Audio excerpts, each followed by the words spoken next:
Alexis here, coming to you with an awesome sale of 25% off when you use promo code OHURU25 at alexisfowler.com. I provide services like digital art, logo designs, packaging designs, web designs, social media flyers, and much more. If you're an entrepreneur with a business or a startup company, make sure you take advantage of this opportunity, getting 25% off when you use promo code OHURU25 at alexisfowler.com. Peace, family. I hope all is well. I hope your Sunday is going well. Hope you're enjoying or will later enjoy a good Sunday dinner, like a good proper Sunday dinner. I'm gonna be eating some good Haitian food here in about 3-4 hours. I cannot wait. And we had a great dinner on Friday, Senegalese food. We had Dr. Baina Bello was here, and uh, Queen Mother Dowoti Desir. Y'all, don't judge me. Don't judge me. My French, Haitian Creole accent isn't the best, so don't judge me. Is here. We ate good food. We had great conversations, and we had an overall great time. So before we get started, guys, hit the like button. Again, please hit the like button. Also, make sure you share and make sure you subscribe if you're not already subscribed. Tours. We are to Sierra Leone. All right, we are rolling to Sierra Leone. I'm just putting something together real quick, you guys. Give me 1 second. Something I forgot to do before we went live. I am doing it right now. Something I forgot to do before we went live. I am actually doing it right now. So please forgive me. Bam, boom, bam. There we go. Okay, it is done. It is done. All right, tours. We are rolling to Sierra Leone in November, next month. November. Where's the good Haitian food in Atlanta area? There really isn't any. The best Haitian food I've had so far is a spot that I ate at in I guess that'd be considered Queens, either Queens or Brooklyn. I think that'd be considered Queens. Had some good Haitian food there. It was off the chain. So that's the best Haitian food restaurant. Shout out to Tyler Tukes in the chat room, everyone. Shout out to Tyler in the chat room. That's the best Haitian food I've had so far. Was in Queens. So it was real good. It was excellent. It was off the chain.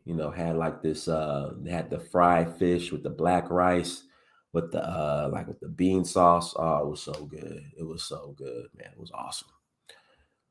So looking forward to grabbing some more Haitian food. But everyone, make sure you go to donfo.africa to learn more. Again, please visit donfo.africa to learn more. All right, citizenship is available to those who qualify. Again, citizenship is available to those who qualify. Again, please visit Donfo, DANFO, Donfo, DANFO .africa to learn more, everyone. And if you just want to have a good time in Sierra Leone, come and join us. Come and join us November 21st through December 3rd. We are also rolling to Benin Republic in January for the Voodoo Festival, January 3rd through 12th. We are rolling to Senegal in May for the Jazz Festival, May 12th to the 22nd.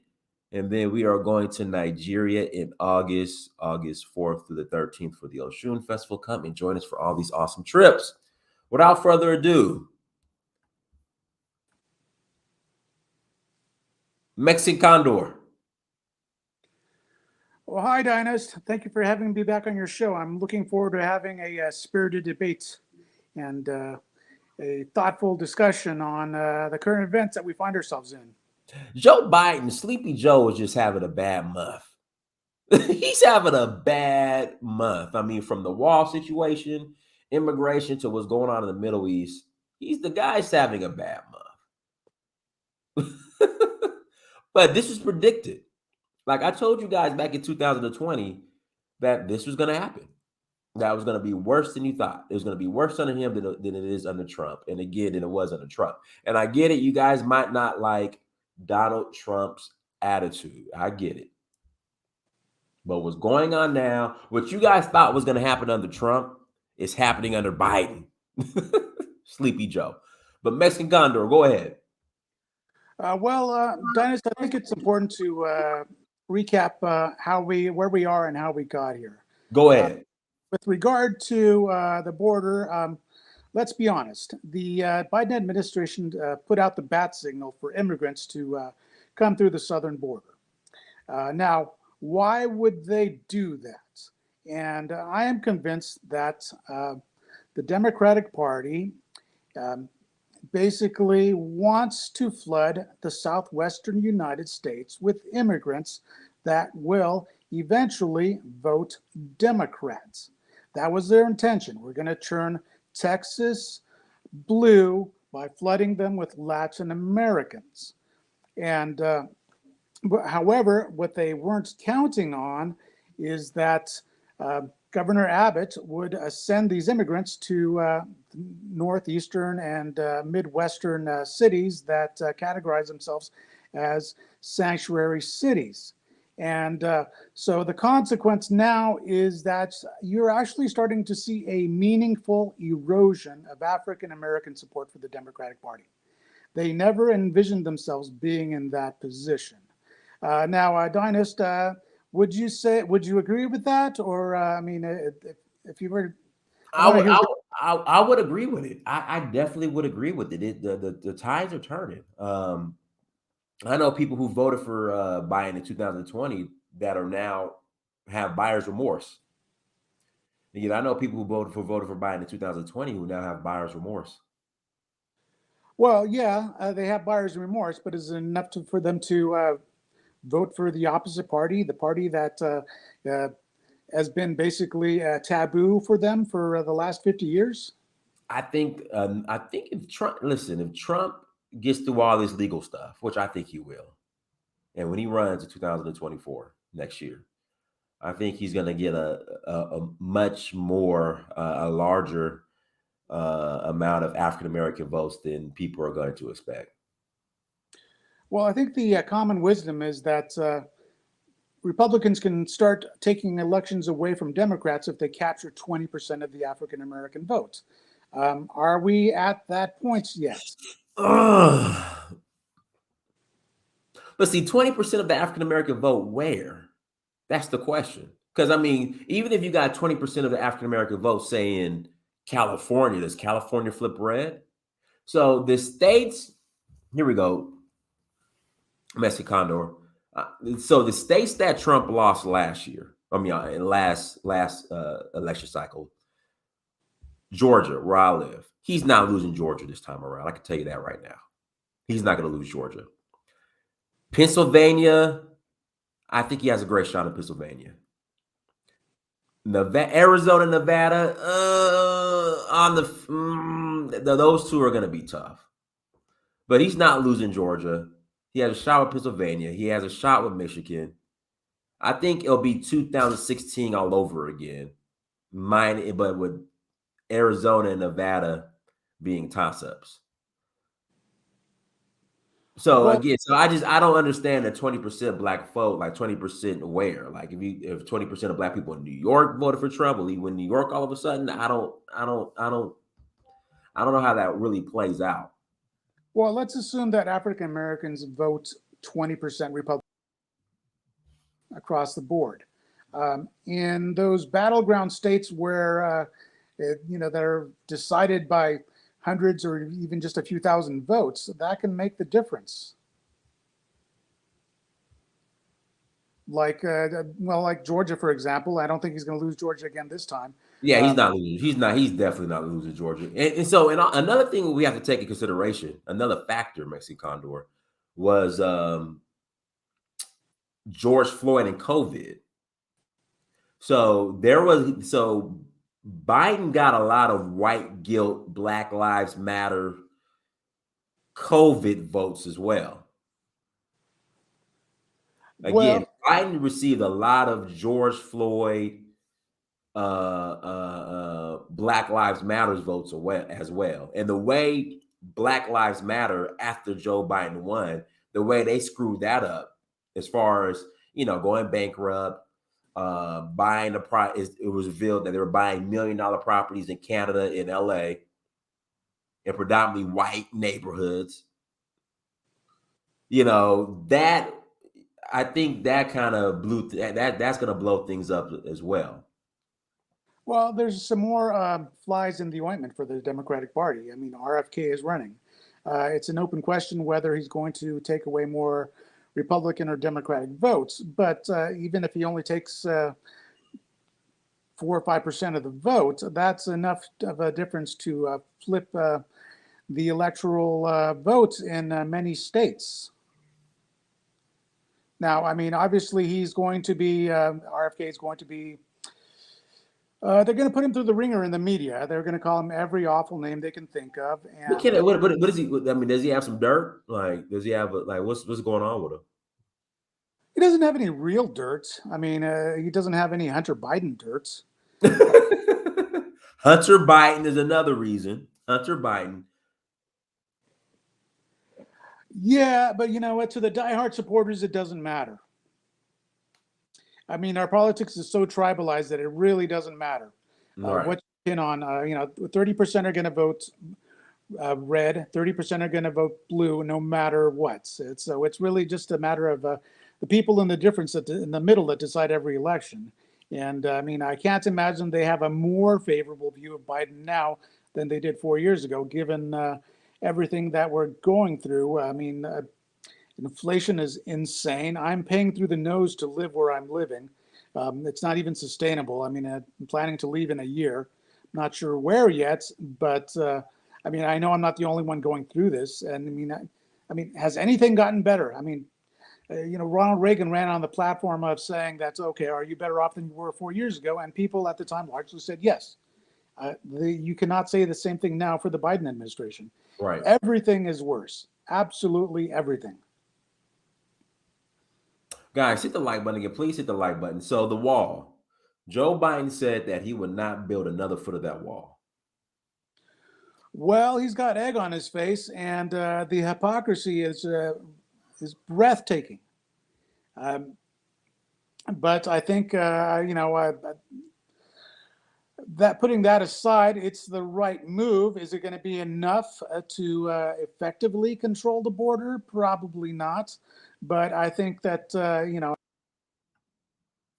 the motions of concern about the border, now that it's coming back to haunt them in New York City and Chicago.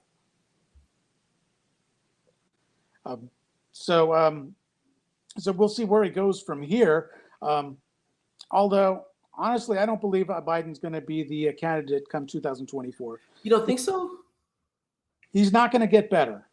I mean, dementia is progressive.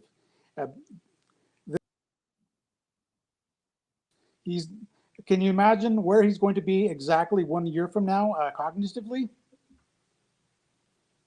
I mean, I think that's why Gavin Newsom is making noise. He's kind of Gavin Newsom hasn't really been making a lot of noise, though. Oh, he's working behind the scenes. He's putting some of himself out there. He's he's taken some positions lately that are more mainstream and that he wouldn't have taken just a few years ago. So he's looking at the landscape and seeing where there's a position for him to fit in. Now, the quandary for the Democrats is how do they put Joe out to pasture and put Kamala out to pasture as well, because she has no support amongst the Democratic leadership. They have no confidence in her, and she hasn't really. She's had every opportunity to make herself shine, and well, frankly, she's just not good at it. Right. I mean, she talks to people in a condescending manner. I mean, she insults our intelligence when you hear her speak. Right. She says a whole lot. She says a whole lot, but says nothing at the same time. Exactly. Exactly.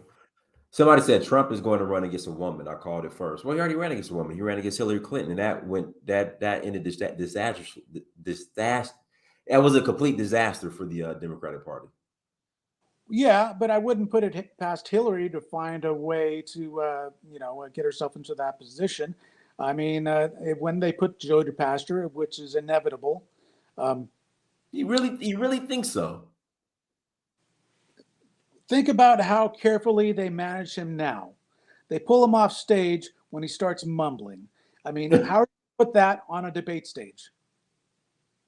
With that, I mean, a free-form debate stage where he has to respond to questions without any minders to pull away the mic. How is he going to do that? What I could see is maybe, at the very beginning of his administration, he said to himself that, okay, well, I'm a transitional president. So what does that really mean? That's, well, I'm just here to defeat Trump, and then someone's going to take my place. Well, the person they had in mind was Pete Buttigieg, but he's been a colossal failure in his position. And Right. months off for maternity leave. If you're Pete Buttigieg, explain that to America. Yeah, there's a train disaster and problems all over the place, and he's taking his maternity leave. He can't live up to the expectations of an executive, so he's out. So I could definitely, and so they're in the position. Well, okay, how did they put him away and not elevate Kamala to the presidency? And I'm wondering, does Kamala believe that she deserves to be president? How do you feel about her? Do you think she really believes she should be in the executive position? No. Well, you know what? Her arrogance and her ego, I think she believes she does, but no. But what's interesting, Mexicano, this is what's interesting. When Kamala ran for president, when she was running for president, during the Democratic primaries, the black community didn't support her. All of a sudden, when Joe Biden announces her to be his running mate, all of a sudden the black community, we're gonna have the first, we gotta rally behind Joe because we want the first female vice president is gonna be a black woman. Well, black woman in quotation marks. So I just find that very weird how the black community didn't rally behind her when she was running for president, but all of a sudden they wanted to rally behind her when she was vice president. I don't know what the hell she does, by the way. Well, I mean, let's look at her history. She was an awful, vindictive, vengeful DA. And, I don't think there's any arguments about that. Mm-hmm. So, but, the media takes its marching orders from the DNC. So that's why they turned around and all of a sudden, Kamala is the best thing since sliced toast because she checks off all the woke check marks, black, quote unquote woman. And whoa. Stop the show. Jonathan Miller. Is this coming from Jonathan Miller? Jonathan, are you saying Nigeria seems safer than America right now?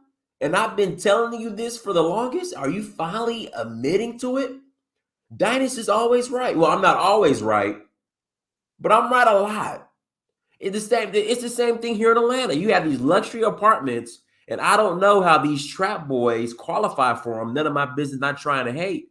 And they're slanging dope out of these luxury apartments here in Atlanta. All you see is a bunch of Chargers and Hellcats and Scatbacks and Challengers parked all over and listen, drive what you want. I'm not trying to be judgmental, but I'll tell you, whenever I see a parking lot full of Chargers and Challengers, I'm going the other way. I'm leaving. But these dope boys are sex trafficking, selling dope in these luxury apartments. Jonathan, I was saying that like 2-3 years ago. I was saying that like 2, 3 years ago, Jonathan Miller. You came back home from Nigeria, and you're noticing it. It's been going on here in Atlanta. Or go ahead, Mexican Condor. I'm sorry. Well, speaking on crime, let's talk about the nexus between China, Mexico, the United States, and and what's happening in the inner cities. What's happening in the inner cities? Well, it's happening everywhere actually, and it's an orchestrated Chinese chemical attack. They send it to Mexico. Mexico smuggles it into the U.S. The Chinese help the Mexican cartels launder the money. So it's this vicious circle, and it's pouring into everywhere. I mean, it's affected my family too. I never expected it to impact me directly, but yet here we are, and there's so much coming in. It's less than $1 a dose in most cities now. I mean, there's where do we go from here? We're already losing over 100,000 people a year. Um, Whatever crack did to the inner city, it's the difference between crack and fentanyl. It's the difference between a conventional atomic bomb and a thermonuclear weapon. I mean, and you can see it in the body counts. And Yeah. the media, they try to address it a little bit here and there, but it's not an issue that is getting the attention and urgency that it deserves. So, what's the objective of China? Like, what are they trying to accomplish by sending fentanyl to Mexico, and then, of course, it being smuggled through the border? Like, for what purpose? Well, cash is one purpose. Undermining the United States is the greater purpose.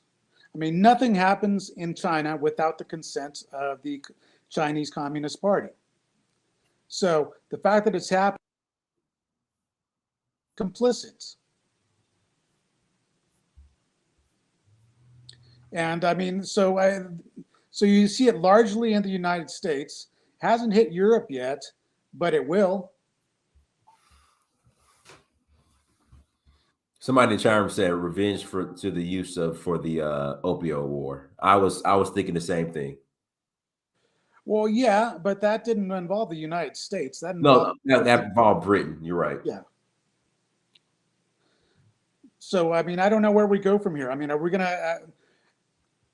I mean, until the day that Hunter Biden himself keels over from a fentanyl overdose, the administration is only going to address it in a very superficial manner. And again, this goes back to the border policy. We're turning a blind eye, and when these immigrants come in, they don't just come in unimpeded by the cartels. The crosses that border, and when the immigrants come across, they're extorted by the cartels, held hostage by the cartels until their family members pony up the money. Mm-hmm. And when they cross these immigrants over the border, they're loading them up with drugs. They're using them as mules. So they're squeezing as much money out of them as they possibly can. So it's not like they only smuggle humans or they only smuggle drugs. It's both at the same time. All right. So Joe Biden, the excuse Joe Biden is making for building the wall or finishing the wall or adding to the wall is that there were funds that were allocated towards the wall that he has to use. And I'm like, well, I'm pretty sure you knew this 3 years ago. Like, he just didn't find this out. I mean, that's my opinion. What are your thoughts? It's just a face-saving way of building the wall that, I mean, needs to be done. But he's trying to have his cake and eat it at the same time. And that's just what politicians do. They speak out of both sides of their mouth. That brings to memory, who was that presidential candidate? Kerry. He said he didn't not fund vote for the war funding resolution. So, I mean, they just can't help themselves but to try to appease both sides at the same time. And,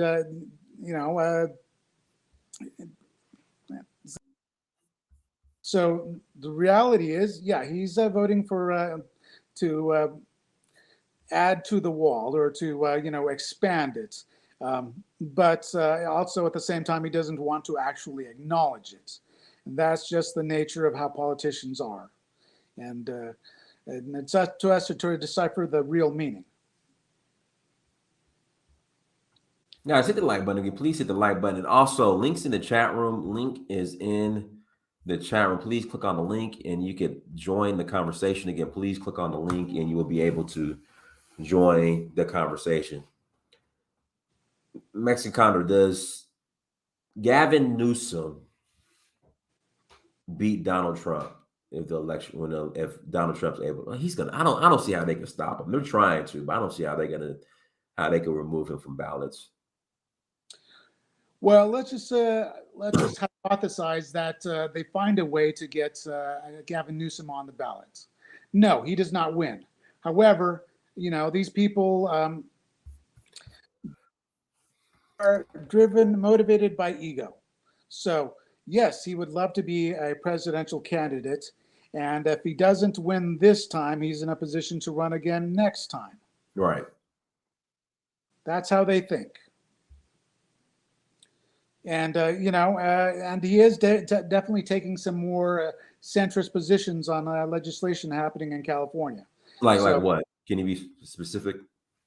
Oh, well, let me see. You know what? I don't recall off the top of my head, but there was a few things that were in the news that he rejected that were approved by the legislature. I'd have to do a little bit of more research to find you a concrete example, but that's the notion I get. He's trying to make himself appealing to a wider audience. He doesn't want to be labeled a far left California extremist because you can't win that way. He's got to try to position himself as a more centrist, more broadly appealing candidate.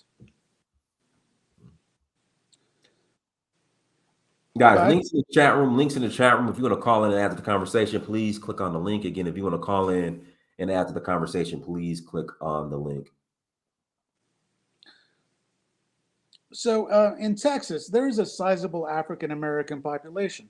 We never hear from them. I mean, I want to know how they feel about what's happening on the border because it affects them too, and it affects them directly. Well, it's easy. The majority, this is the thing, Mexican Condor, even in Chicago, all right, you see African-Americans complaining about the immigration issue, but I guarantee you a lot of them are still going to vote Democrat. Well, yeah, the difference as far as elections are concerned is, going from 8% to, 20% or 25%. Is that change in affiliation or willingness to vote for the other party? Is it growing, or is it just kind of reached a static point where it's like, okay, yeah, we're going to top out at 20% support for Republicans? I mean, can they breach 50%? Is that even plausible? For the black vote, the Republican Party getting 50% of the black vote? I mean, you see the trend line going the opposite, happening in the Latino community. It used to be 70-30. Now it's 60, and then recently it was 60-40. And it's definitely going, heading towards the 50-50. I would be shocked with the black community if it gets 70-30 this next election. I would be shocked. 80-20 might be possible, but I think I would see more of black people just saying, fuck it, I'm not going to vote at all, versus voting for Trump.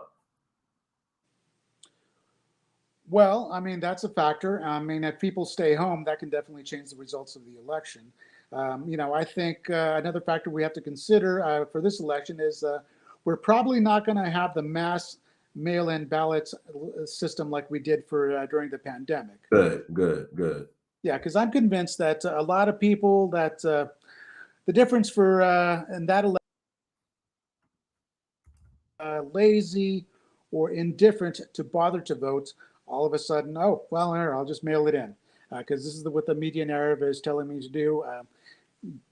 Donald Trump is Satan, and I'm going to do my part because it's really easy to just mail in this ballot. But if you have to make the effort to solicit a ballot or go down to your polling station, that's a lot of people that, just can't be bothered. and they'll not be a factor this time around. So if I'm a Democrat, I'm thinking, okay, well, how do we run that? That play again? Are we going to all of a sudden create another COVID hysteria? I mean, I wouldn't put it past them. It worked last time. I mean, so I mean, if you start seeing more and more headlines about the return of COVID, I can understand. I think you can see the writing on the wall why they're doing it. I don't think I don't think the reaction to COVID this time around will be like it was back in 2020 as far as the panic and the frenzy. I don't think it's going to happen. Even if there's another pandemic, I think more people are actually going to stand up and fight against it versus 2020. That's my honest opinion. Yeah, I would agree with that. I think everybody is worn out by COVID. Everyone's tired of masking. All right. Hey, what's up, Dynast? If I get in on this real quick. Well, let Mexican Condor finish, then you can. Go ahead, Mexican Condor. Oh, you know what? I'm more than happy to render the crunch to the other callers. All right, go ahead, Black Excellence. Okay, yeah. And as far as Mexican Condor, I'm glad that you on here talking to Dynast. I feel you guys are having a real good commentary. And my whole thing is this: as far as like because I live in California, as far as like what Gavin Newsom did to become more moderate is what he did is I think he vetoed a bill that had to do with like children and transgenderism, I think there was a bill that where parents like wouldn't have a say on whether or not to approve if their child can get like transgender like therapy or something like that. And Gavin Newsom actually denied that, and everybody was surprised by that. But then there was another one that had to do with the truck drivers. Gavin Newsom has banned, I believe he's banned automated trucks in California, or he supported some sort of legislation that basically said that semi trucks, even if they are autonomous, they have to have a human driver in control, as a rule. So a lot of people are surprised that he went that direction, because the left and stuff, they real in favor of they're not really favorable all the time towards truck drivers. But that being said, but as far as the piggyback off of Kamala Harris, my whole thing is this: I think the Democrats will probably try to run Kamala Harris, and they'll try to do the whole like black women thing, like, oh look, we're running a black woman, and to be the president, and they'll try to market her like that. But if you notice, they've been trying to use like black women to try to attack like Trump. Like basically like that chick out there in Georgia, the DA, they tried to use her, but that turned out to be a joke anyways. And the one in New York too. Yeah, and then the one in New York, they keep trying to, Democrats keep trying to, even though a lot more black folks now starting to wake up to the Democrats, that's not stopping them from using, black faces to try to, push their agenda and stay relevant in the black community. But I'm gonna just go ahead and leave it at that. Oh, so I found a couple of examples of Newsom going more centrist. So he vetoed a bill decriminalizing psychedelic drugs in California. So that's an example. I mean, that would be a far left position, and he opposed it. So he supported it, and then he vetoed it. So that tells you where he sees himself going in the future. Okay, cool. Jonathan Miller, go ahead. I don't think Democrats got any shot at winning the next presidential election. Jonathan, I'm shocked, man. It's not even close. You changed your tune, bro. Like, I'm shocked. I ain't changed. Hold on, bro. I ain't changed my tune. I never said don't go to Africa. But if you don't want to go, stay. That's what I said. Come on now. But I'm a huge proponent of getting the hell out the States. But if you want to stay, stay. No, but Jonathan, you're on this. Nigeria is this, is that, and I'm I was, surprised. hey, I wasn't lying when I said it. Listen, do Nigeria got bad infrastructure? Yes, but there's an opportunity in which you can make it better. I mean, my thing is this, right? Africa, the Caribbean. I think black people should be interested and willing to go to all of these places. You don't have to stay in the United States of America, but if you choose to stay, cool. But I would be a hypocrite if I was just like, oh no, don't come. Meanwhile, I'm there. I Yeah, mean, obviously, I found the reason why I would want to be there. yeah, But it all depends on the people. They gonna come and they want to do something. They want to build something. Yeah, get your ass up and come. But I think the huge disappointment when it comes down to our people, unfortunately, is that they lack like inspiration or willpower or critical. I'm not gonna say that in a way that disparages us. It just seems like I think it was more about fear than it is that they don't want to go. It's more related to fear in some kind of way because I don't feel like our people believe that they actually got the power to go over there and make things better. And they got the wrong mindset that they're going over there to try to make things better for Africans or the Caribbeans. You making it better for yourself. You moved there, wouldn't you make it better for yourself? I would think that would be the case. That's not how they think it. So I think they just take the easy way out to not do anything. I just saying, I don't want to go over there and help them people. But Jonathan, tell me about your experience in the Bay Area. Like what Man, happened? fuck the Bay. Keep it solid. Fuck the Bay. All right, first thing I came out here when I got out here, the rental car company, they was like, oh yeah, make sure you leave your windows open at all times. I'm like, what? Why would I do that? Oh, they just gonna break the windows.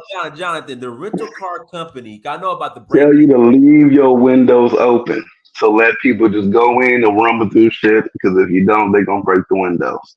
So I'm like, this sounds retarded as hell. I don't listen to them. Window get broken like 3 or 4 times, bro.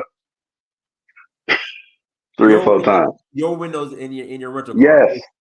Yes, yes, bro. It's that bad, bro. And then I beat up with my sister. She complaining. She living. I went to her apartment, man. She paying about $4,000 a month in Oakland. In Oakland, bro. And a 1 bedroom, little tiny ass place. And then to find out, oh, they got niggas up in there. Not like, like, oh, other. I'm not talking about black people, good old black people. I mean niggas. These niggas, they in there destroying shit, standing on the furniture. They up in the pool, fully clothed. Like, bruh. And it's so sad. I mean, my sisters, can we get this shit together?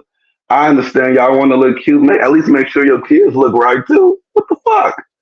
Jonathan, listen. Jonathan, here in Atlanta, like I was saying, these luxury high-rise condos and apartments, dope boys, hallway smell like weed.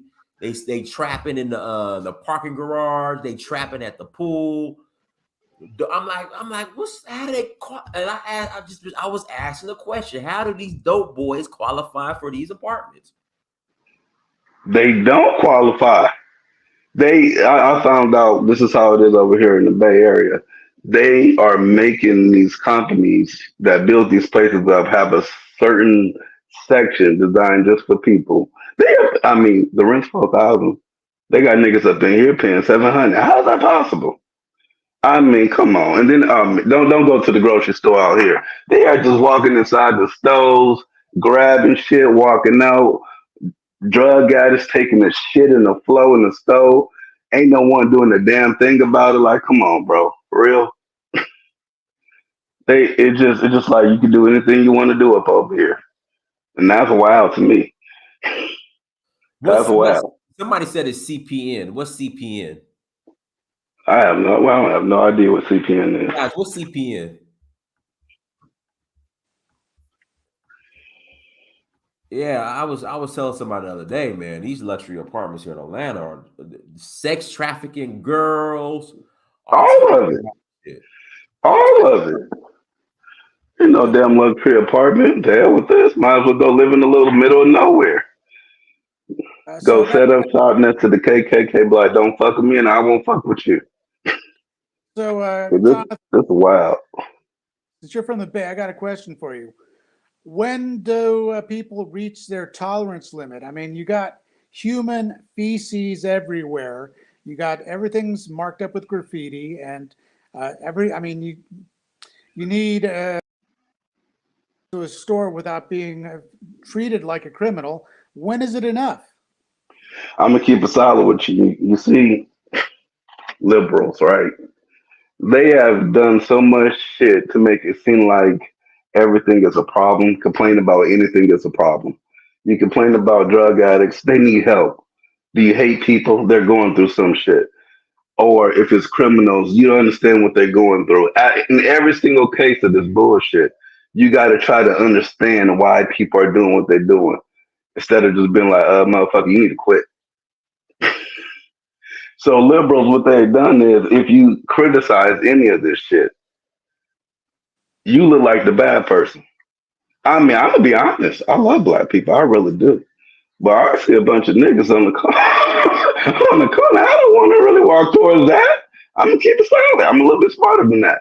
Strapped up or not, I just won't.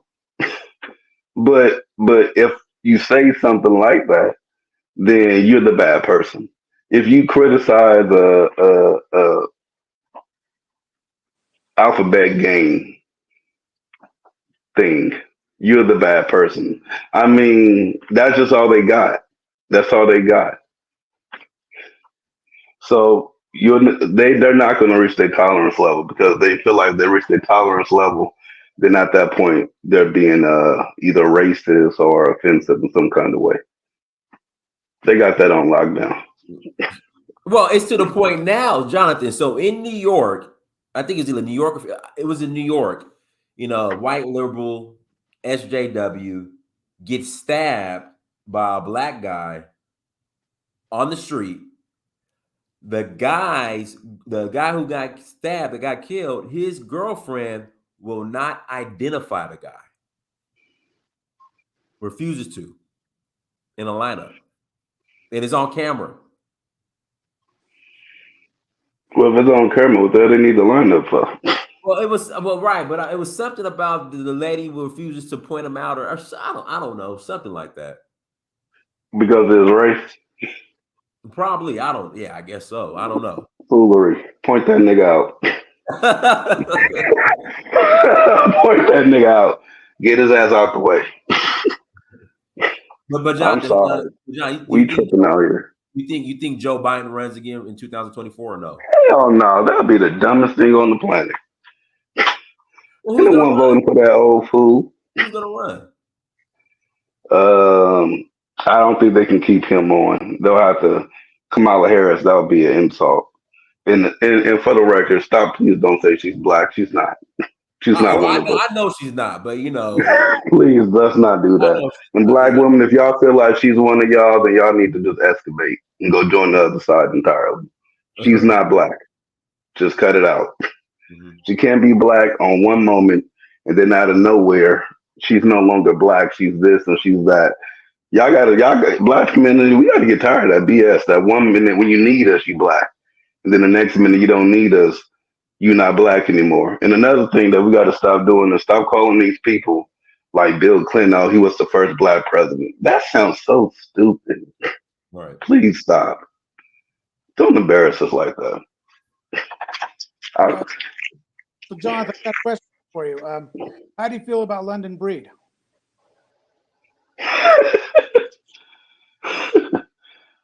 You know,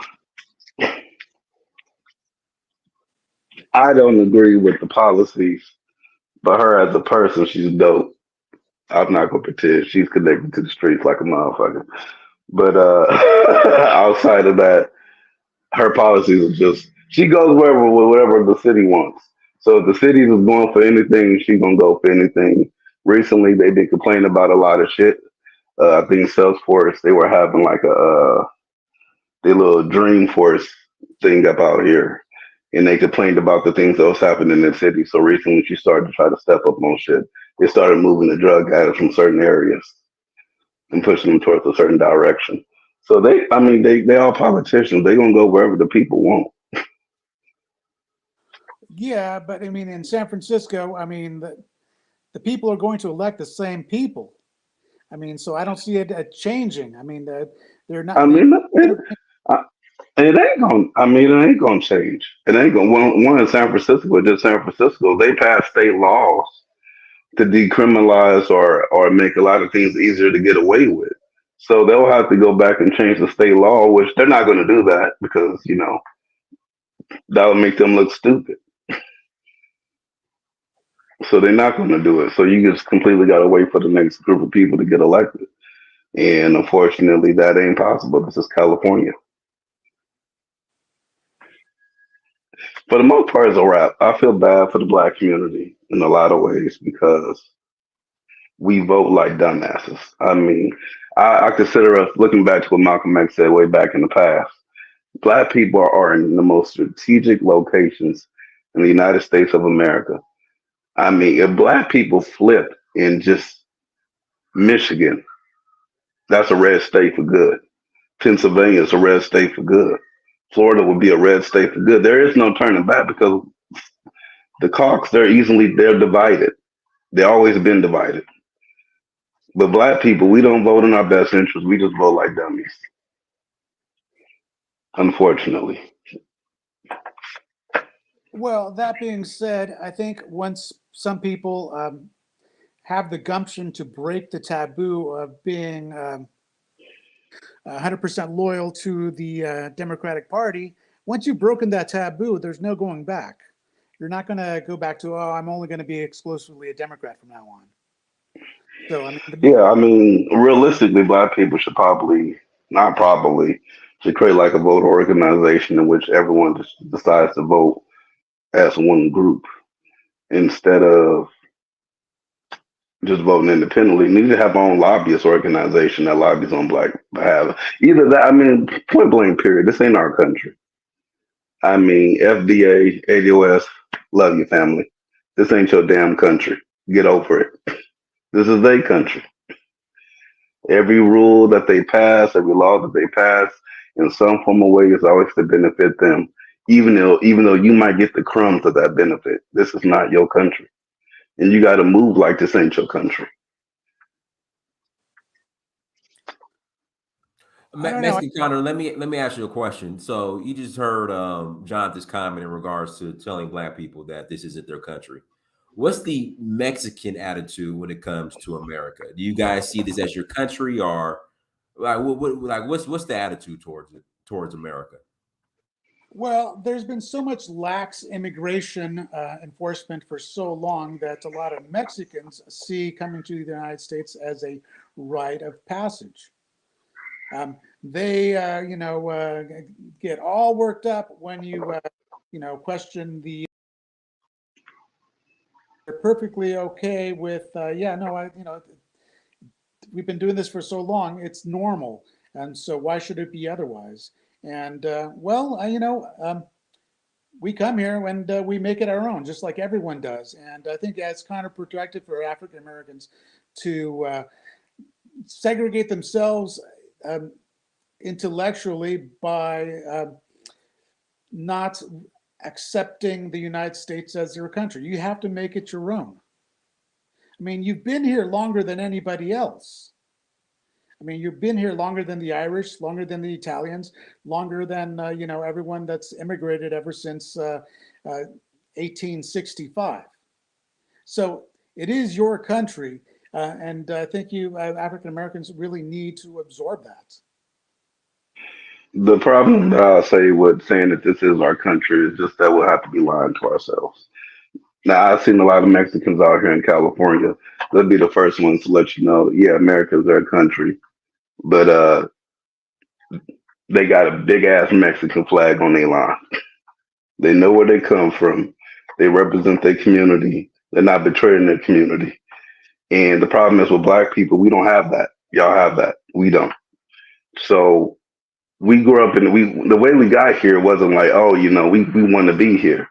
And even when we got free, and there was like this massive, well, not even massive, but move back to Africa with Liberia and Sierra Leone, wherever the case may be.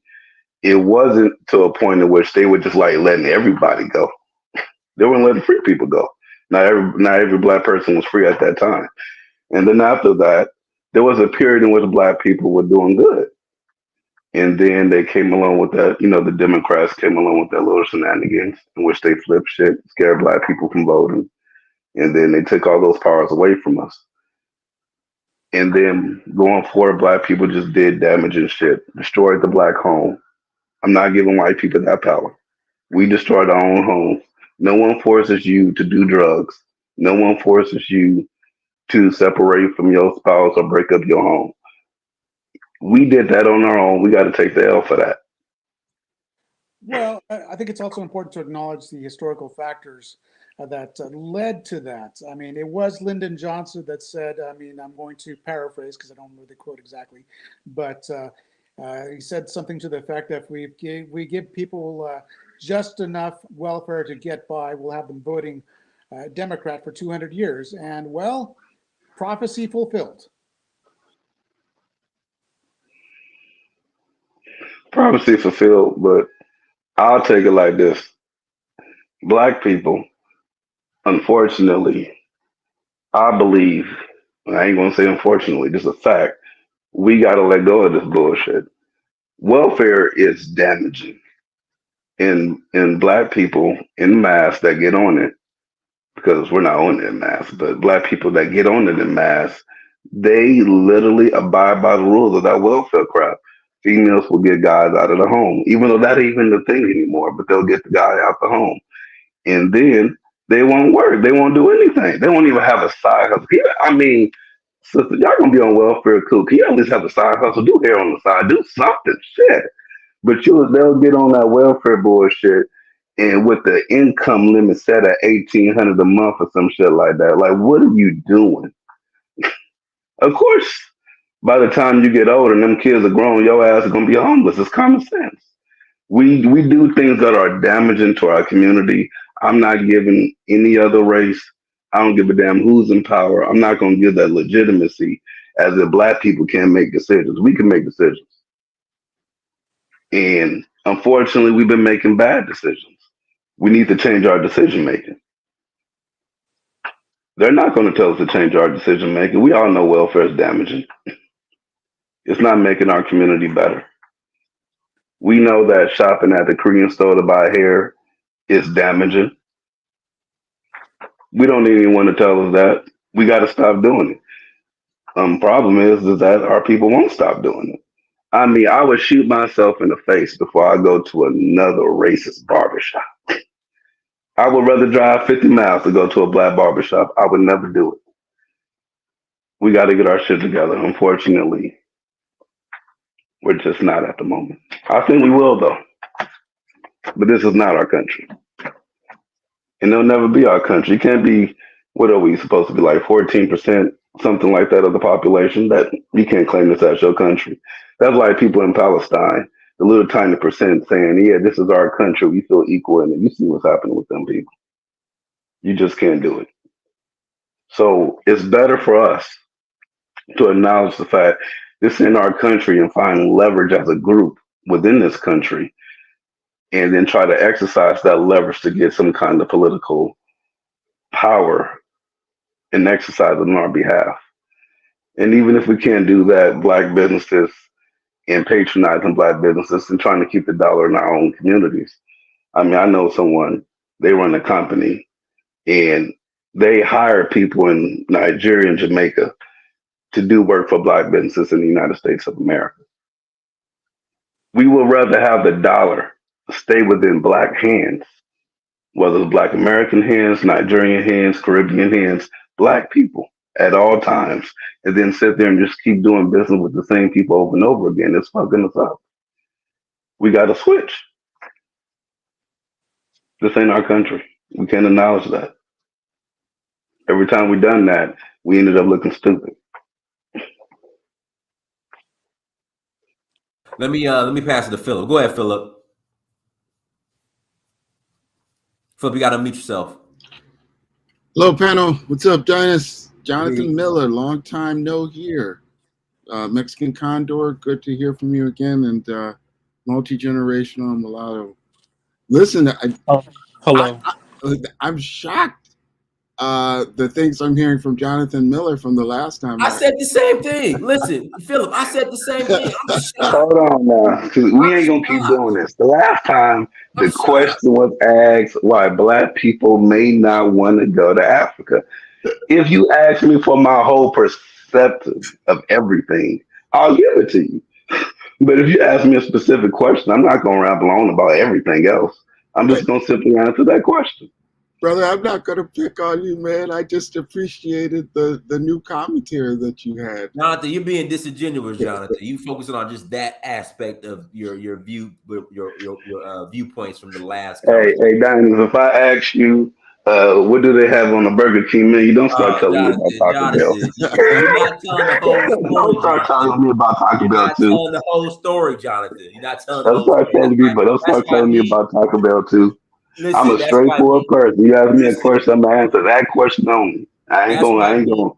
Listen, that's why me and Philip are shocked by your rhetoric now. That's your You're not fault. telling the whole story, Jonathan. But go ahead, Philip. Go ahead, Philip. That's your fault. I love the panel. I love having Mexican Condor in here to mix it up with us. And listen, Jonathan, it's all love, man. I appreciate hearing you as much as I appreciate Professor Lumumba and his nuances of opinion as well. Listen, it's good stuff. I'm hoping he'll pop up as well. Wow, there was just so much that was put out here. But generally speaking, a lot of the things that Mexican Condor was saying, I think, were accurate. I think Mexican Condor, if you wanted to give a nuance on the Mexican opinion in terms of this rite of passage thing, because I think that and their overall outlook of going into the United States in terms of particularly the West Coast where they likely have family. That it's been going on since the 50s. Really before that as temporary labor. And so now it's at a point where I agree with your opinion that many folks in Mexico just look at that as an opportunity for them to come in and get dollars, and as opposed to really looking at it as an immigration action. But I don't want to speak for them. I'm speaking on that just based on what I heard when I lived in Mexico. And so I think that your perspective on that was thoughtful. So I'll yield the mic on that first because I want to give you a chance to flesh it out a little more. Okay, well, well, like I said, I mean, in real estate law, there is a principle of term, but let's suppose someone, part of your property is used commonly by people for, a long period of time. Then it becomes enshrined in law that you have to keep that access open if you allow it for long enough. And that's basically the kind of the same thing that's happening at the border. It's been happening for so long that, I mean, the implied there's implied consent. It's called an easement. United States, and it's just part of the psychology now. So, well, so what is your perspective on it? Should that be corrected or not? Oh, my perspective is that every sovereign nation has a right to defend its borders. And if you ask any Mexican in Mexico, they would agree. Yes, Mexico has the right to control its own borders. And sovereignty is a very sensitive issue for them because, Mexico lost half of its territory to the United States historically. I mean, they couldn't defend it because they just simply didn't have the population base to defend, the vast, the western, what is now the Western United States. However, it still resonates politically because, politicians exploit that historical fact. So then what is your perspective on visas and the enforcement of visas via Mexicans? Visas, well, I think we should have an acknowledgement of the needs of our economy. We do need people to do some jobs that Americans are just not physically capable of doing because, our lives are just too soft. But we're never going to acknowledge it. We're just going to turn a blind eye to it, just like we have done since the 50s. That being said, there are some important differences, some important phenomenon happening in Latin America that you should be aware of. There is a demographic collapse in China because of the one-child policy. Their population is an inverted pyramid with very few young people and a lot of old people, and that young generation is not going to come back because the Chinese Communist Party expected families to rebound after they lifted the one-child policy, and it's not happening. China is not coming back. So the supply chains around the world are relocating to Mexico and Latin America. And it's not really being talked about in the media, but it's happening. The last time I was in Mexico, I was in Mexicali. My hotel was full of Asian engineers. It's happening. Now, the phenomenon of the people coming over the border, it's mostly Venezuelans with some Central Americans and a smattering of other people around the world. Venezuela used to be a first world country, but they failed to develop their economy. They depended exclusively on oil remittances, and so that's a consequence of that happens to a lot of oil-rich countries. They rely exclusively on one commodity, and when that prices go down, they everything falls apart.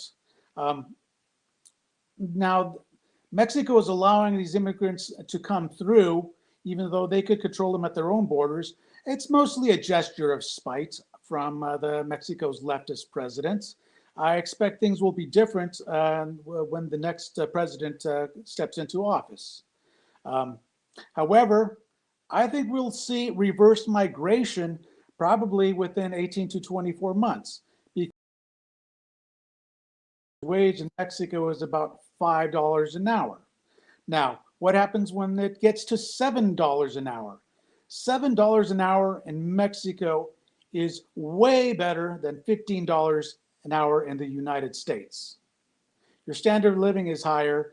You're not in a foreign society. You're not being treated like an unwanted guest, and you can have basically a higher standard of living at home. So why would you want to come here? And that's a phenomenon that's going to happen.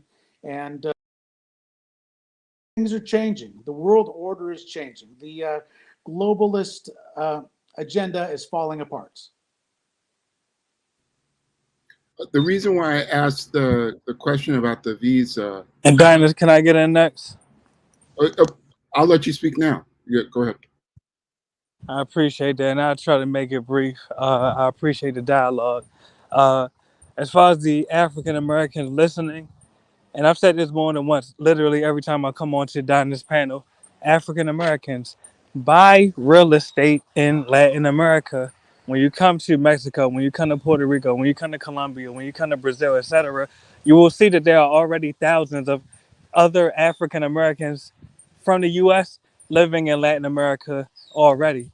Matter of fact, a lot of them even got real estate down here, own real estate down here, and still live in the U.S. and just come back and forth. So just because I recommend that African Americans buy real estate in Latin America, I'm not saying abandon the U.S. You could be bi-continental, bi-coastal, bi-national, literally. Well, multi-generational mulatto, I think you could say the same thing about the African continent because the rest of the world is undergoing demographic collapse. The places that are growing the fastest are it's the African continent. No, I agree with that. And this for clarity, and I'll mute up after this. The reason I specifically said Latin America is literally two reasons. Number one, the largest demographic of immigrants in the U.S., legally and illegally, is Latinos. We have to be honest. So as far as geopolitically, since Latinos are in the U.S. building satellites for themselves, African Americans must build satellites for ourselves in Latin America. And the second reason I said it is just because of the proximity. Really, you know what I mean, it's very accessible. Latin America is very accessible to the U.S. But I'm listening. Go ahead. Well, multi-generational mulatto, I think you're right. I think you will find a lot of welcoming areas in Latin America. It's not like Latin America doesn't have a African diaspora, and it's not part of our culture. It is. It's concentrated in different areas, but Yes. The African slave trade wasn't exclusive to the United States of America. It was throughout the entire Western Hemisphere. Exactly. I agree with building Well, when we satellites for come to South Latin America, America, we don't as even long really as there's stand the out like black that. And if parts. we do, let me say this: African Americans, for the most part, we really don't even stand out in Latin America. And if we do, it's just because of when we speak, they hear us speak English, or because of the way we dress. But phenotypically, there are Latinos that look exactly like African Americans. It's not uncommon at all.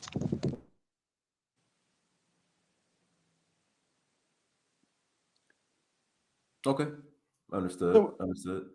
Go ahead. so multi-generational mulatto, where specific? You have some vested You interest. gotta be specific about what the places you're talking about, black people. Let me get to that part now. And I could just only speak for myself personally, and I'm not trying to get into all my business, but I have real estate. And as I'm speaking to you, I'm in Puerto Rico. I also have real estate in Dominican Republic, Panama, Colombia, and Mexico. What parts? All That's right, like, right now I'm in Catalina, Puerto Rico, but I also got real okay. estate in San Juan. Matter of fact, I'm glad you asked me this. As far as Puerto Rico, and I specifically recommend Puerto Rico to so many African Americans because I know a lot of us don't have passports. We have to keep it real, and a lot of us, maybe for legal reasons, we might not. I don't even know if it's true that we can't get a passport. I have to look into that, but I'm gonna just say I know a lot of us What don't do you have mean? Like passports. if you're a felon, you can't get a passport? Yeah, but I don't even know if that's true I'm though. To a be felon. honest I with got you. a passport. Go to the next Exactly. thing. That's my point. So there's no excuses. Still get a passport, but if you don't, come to Puerto Rico and get real estate. Really, you don't need a The only passport. thing that'll keep you from getting a passport is if y'all here trying to do international trafficking or some Mm. shit like that. Okay. Or Okay. your ass somebody to pay child support. In that case, pay your fucking child support. Facts.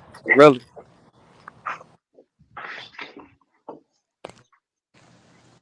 But as far as the influx of Latinos into the U.S., because I'm gonna be honest with you, I like when Mexican Condor speaks about that because it's true. They, when I say they, I'm speaking about Latino nations. I think their population is around 900 million, approaching a billion. If they were to let's say 150 million people influx into the U.S., that really would not change Latin America, but that would definitely change the U.S. Really, the political power of African Americans would be diminished.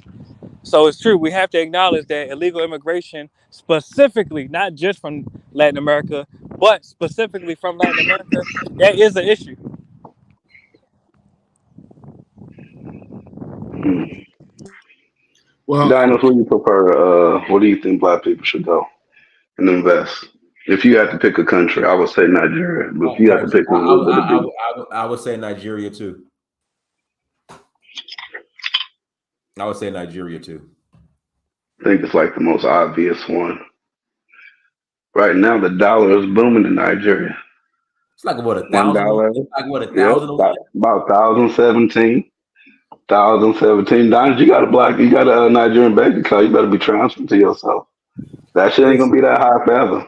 Jonathan, when I first went to Nigeria in 2018, it was like 360 to one. Three, That was three black. something. That was black market. When I when I went, it was like 355, and that was hurtful back then. And someone in the chat asked my page. My page is multi-generational mulatto, the same as my name. But Dinus, let me ask this, and I'm gonna say this before I drop down.